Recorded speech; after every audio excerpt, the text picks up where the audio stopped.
Hello everyone, my name is Art Russell. Welcome to my channel. In this video, I'm going to offer some information about the law of attraction, which I realize can be a very controversial subject. From the perspective of the person, it can seem ludicrous to believe that the nature of our thoughts can influence or change our apparent reality. But what I'm suggesting is that when we know ourselves as consciousness itself, the law of attraction begins to make perfect sense. So let's begin. The first information comes in the form of a quote from a book entitled At Your Command by Neville Goddard. He was a Barbadian-born mystic who moved to the U.S., where he wrote several books and lectured about consciousness and deliberate manifestation. Here's the quote. "Things have no reality other than in consciousness.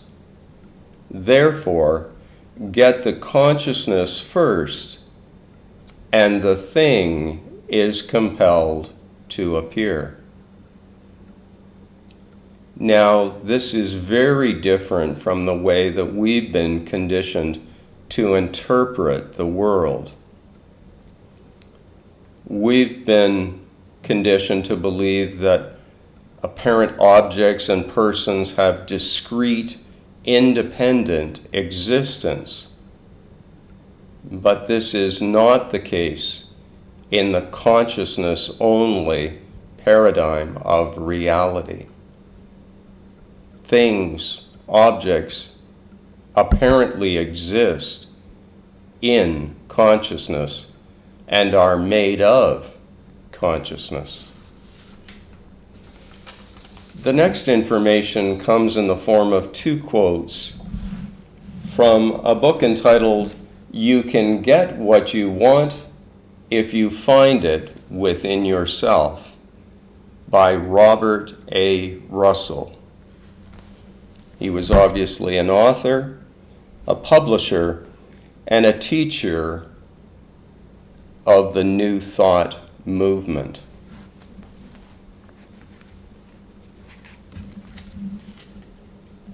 Here's the first quote.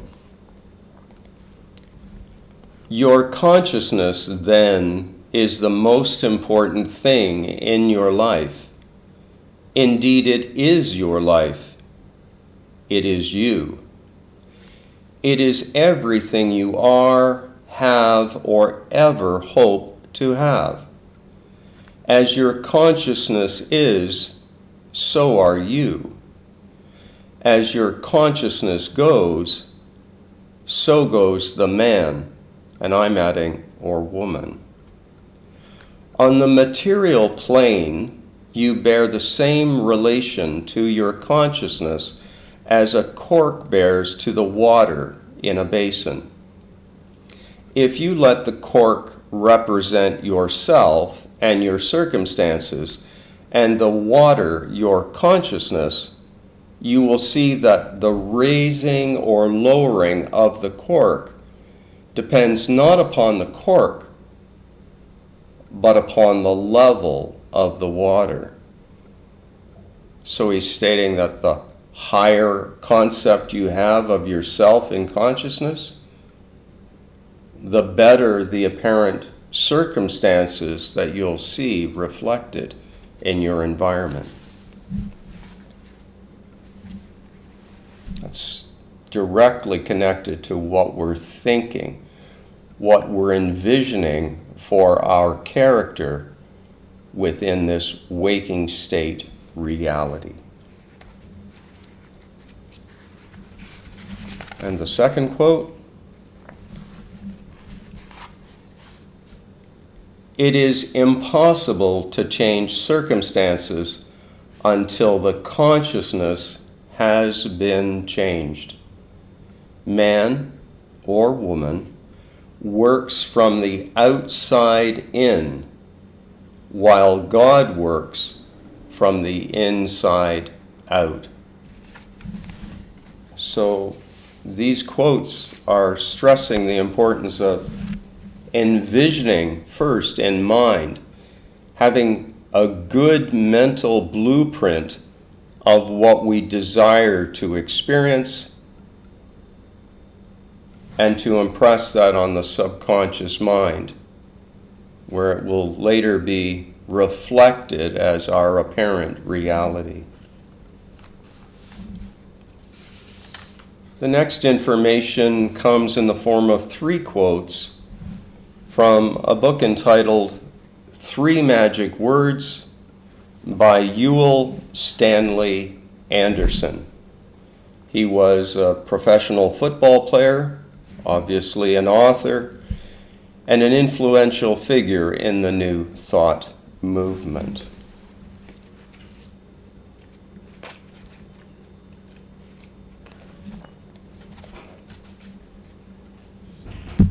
Here's the first quote. You are what you think. You attract what you think. Your life is a product of your thought and belief. And nothing in the world can change this fact. To alter your life, the only single course open is to alter your thinking.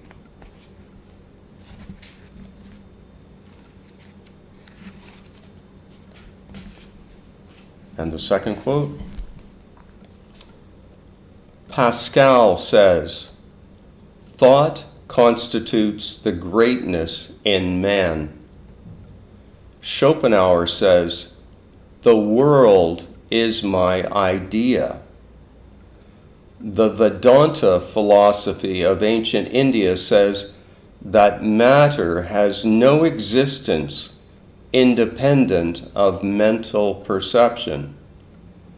Mind is the mighty mover. Now again, this is easier to understand when we consider a dream within the dream state. During the dream, we assume the role of a character within that dream. And while the dream is ongoing, any objects seem as real can be.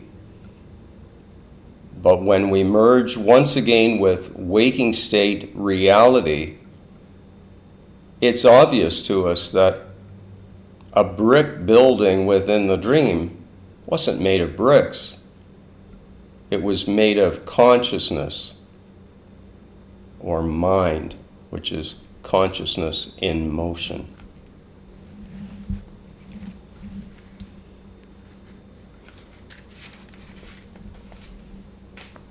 And here's the third quote. All things are made from universal intelligence. All things exist in universal intelligence.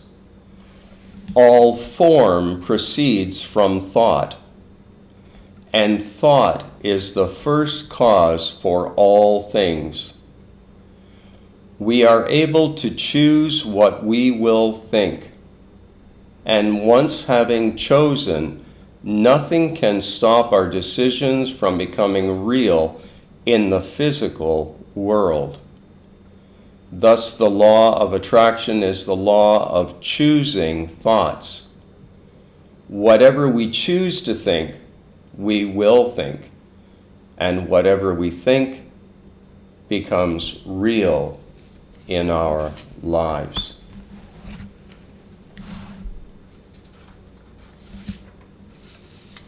And the next information comes in the form of 2 Bible verses. The first is from John chapter 3, verse 27. Here it is.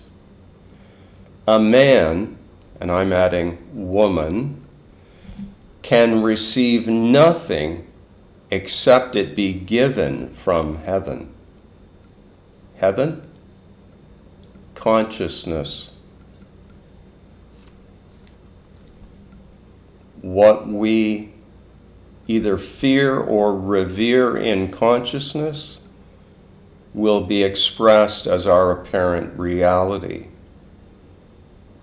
It's important, in fact, vitally important, that we learn to govern our mind. In other words, put our awareness to work.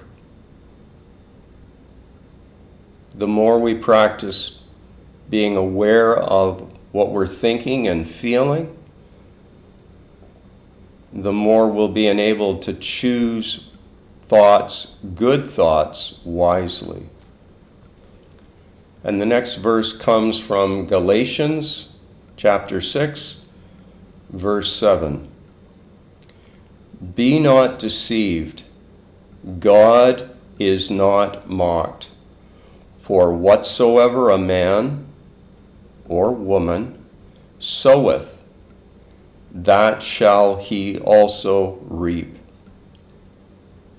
In other words, know what you're broadcasting.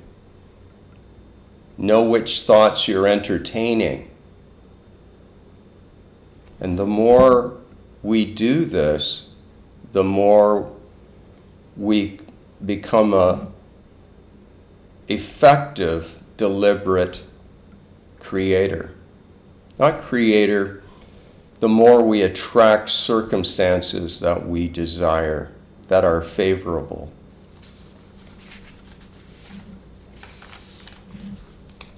So what do I suggest?